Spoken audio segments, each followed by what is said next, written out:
Welcome to the big show. This is Investing with Confidence. I am your host, Joshua David, and we are happy to have you with us today.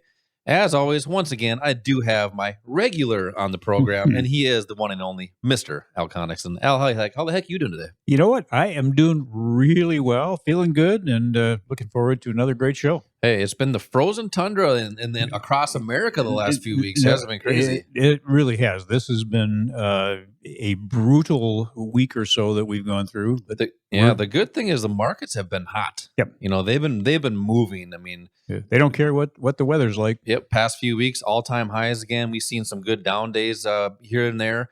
But the average investor they're not quite sure what exactly to do. They're buying stock. I mean, that's probably why the market's continuing to go up. Correct. But they're not sure what to do with it, whether they should take profits, whether they should hold it for the long term. We're going to talk about some of that stuff here today on Investing with Confidence, sponsored by Online Trading Academy.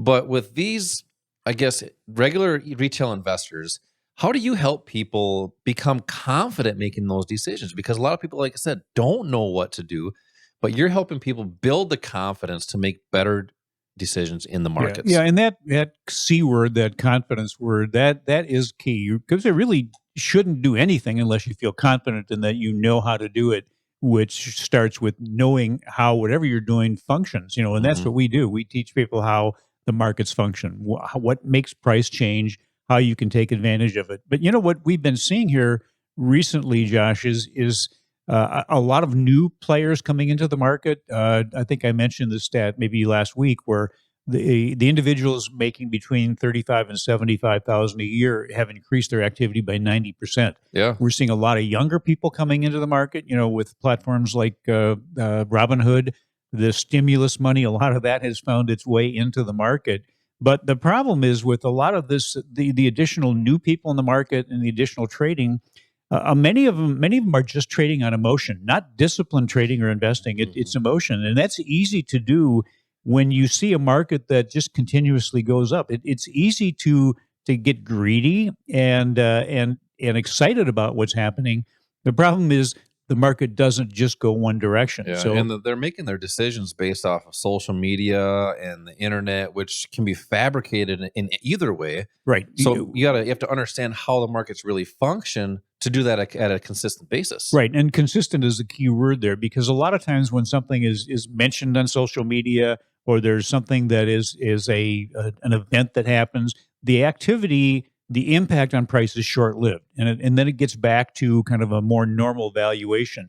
And we've seen some of these stocks that have been, and I think you used the analogy of one of those Super Balls that your son hits, and I used a rocket ship. I'll tell you what, I backyard. got a headache watching that thing go up and down. Yeah, especially if it comes down on your head. You're right. But I mean, we've seen like a couple of stocks that have gone from in the $40-50 range to over $400 back down to $40. That's a huge move based on emotion, and that's not what is going to get you consistent returns. That's not what is going to help you to trade with confidence. So it's time to be cautious. I mean, we're not predicting which way the market's going to go, but a lot of people out there are saying, "Hey, look, I don't know what to do." And you had mentioned this. I don't know what to do because I don't want to miss out if it goes up.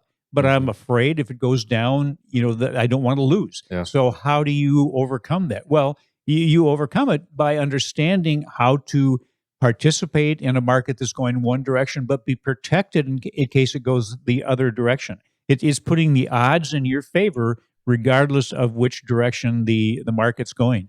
And if you're trading with emotions right now, if greed is what really is driving your investment decisions, when the market does turn, the driver changes from greed to fear, and then fear starts making those decisions. And those are irrational decisions that typically end up hurting you over time.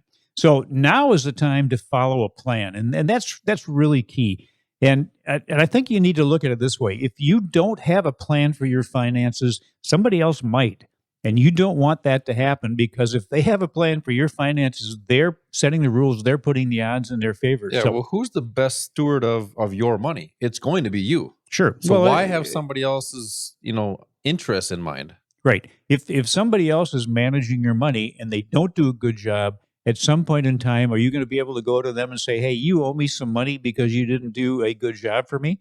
No, obviously not. That's not going to happen. So put a plan together, and the plan should include some rules or components. The number one rule is managing risk. So ask yourself right now, how are you managing risk in your portfolios? How are you protected? So rule number one is manage risk.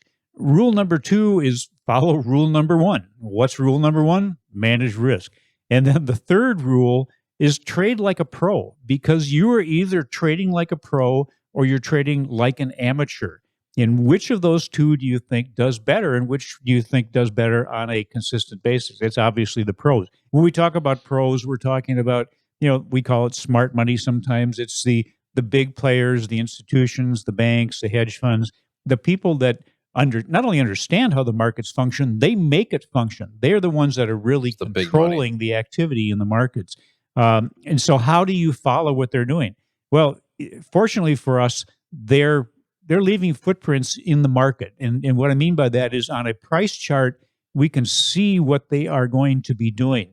And what you need to do, you need to have a solid, reliable trading foundation for your decision making. And if that foundation isn't solid, it's sort of like building a house. If the foundation crumbles, everything above it comes down. The same thing is true in trading. You need to have a solid, reliable foundation that you trade with. And for our students, it's what we call core strategy. That's the foundational strategy. Yeah, I mean, that's the key thing, is having that foundation, because as Al's talking about, the public is trained, because it's easy to get into the market. You can just put money into the market. Sure. But we're trained to just go do that without gaining the knowledge. It takes knowledge and it takes skill. I mean, there's so many people just impulse buying. I mean, that's kind of what I do at the grocery store. I impulse buy all these candy bars. I love these Milky Ways, right? Exactly why we should not be sent to do the grocery shopping. Exactly. But that's why you need a plan. And you need a plan, but you have to put the odds in your favor at low risk, high reward, high opportunity investments into the markets. Al, coming up next, I kind of want to play a little game. I want to put a game where I put $1,000 in the middle of this table, and I want to talk about money management, how people are actually doing things, and really, they could probably be doing things themselves. So coming up next, how to potentially take control of your future.